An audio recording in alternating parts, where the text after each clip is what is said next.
তো গাইস দেখুন এখানে গোলুকে নাড়া করানো হচ্ছে। নাড়া করানো হওয়ার পরে এদিকে যাচ্ছে মন্দিরের দিকে, জ্যোতি কোলে নিয়ে যাচ্ছে। তো তারপর দেখুন আমি পেছন থেকে একটু হাই করলাম, পেছন থেকে একটু হাই করলাম।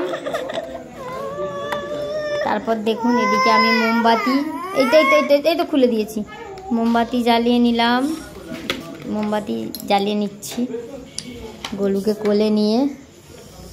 এটা হচ্ছে মন্দিরের বাইরে, আপনারা সবাই যারা যারা বড় কাছারি গেছেন তারা জানেন ধূপ মোমবাতি ভেতরে জ্বালাতে দেয় না, সেই জন্য বাইরে জ্বালাচ্ছি।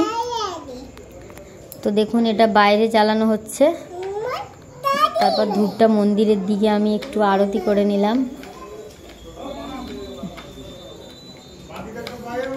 তো ধূপ মোমবাতি আমার গাঁথা হয়ে গেল।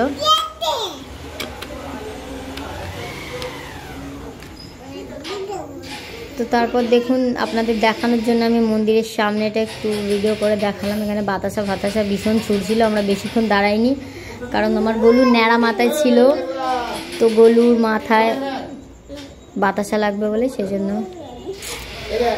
বেশিক্ষণ থাকিনি। তো তারপর আমি আর গলু সামনে দিয়ে চলে যাচ্ছি দেখুন। তারপর এখানে বাবা দাঁড়িয়েছিল, ওর বাবাকে দেখে গলু ওর বাবার কাছে, দেখুন ওর বাবার কাছে যাবে এবার, দেখুন ওর বাবার কাছে চলে গেল। তারপর আমি একটু ক্যামেরার সামনে একটু ঢং করছিলাম। তারপর বাড়ির দিকে যেতে লাগলাম, একটু ক্যামেরা ধরে আপনাদের দেখাচ্ছিলাম। আমরা কি বারে গেছিলাম, আমরা বৃহস্পতিবার দিন গেছিলাম, তাই জন্য খুব একটা ভিড় হয়নি। এটা যদি আপনি শনিবার বা মঙ্গলবার যেতেন দেখতেন ভীষণ ভিড়। আমাদের ভিড় একদমই মানে পছন্দ না বলে আমরা বৃহস্পতিবার দিন গিয়েছিলাম। তারপর দেখুন আমরা হেঁটে হেঁটে বাড়ির দিকে যাচ্ছি, বাড়ির দিকে চলে যাচ্ছি। একটা বেলুন নিয়ে নিয়েছিলাম আমি হাতে করে গলুর জন্যে। তো চলুন টাটা বাই বাই, বাড়িতে চলে যাচ্ছি, বাই বাই।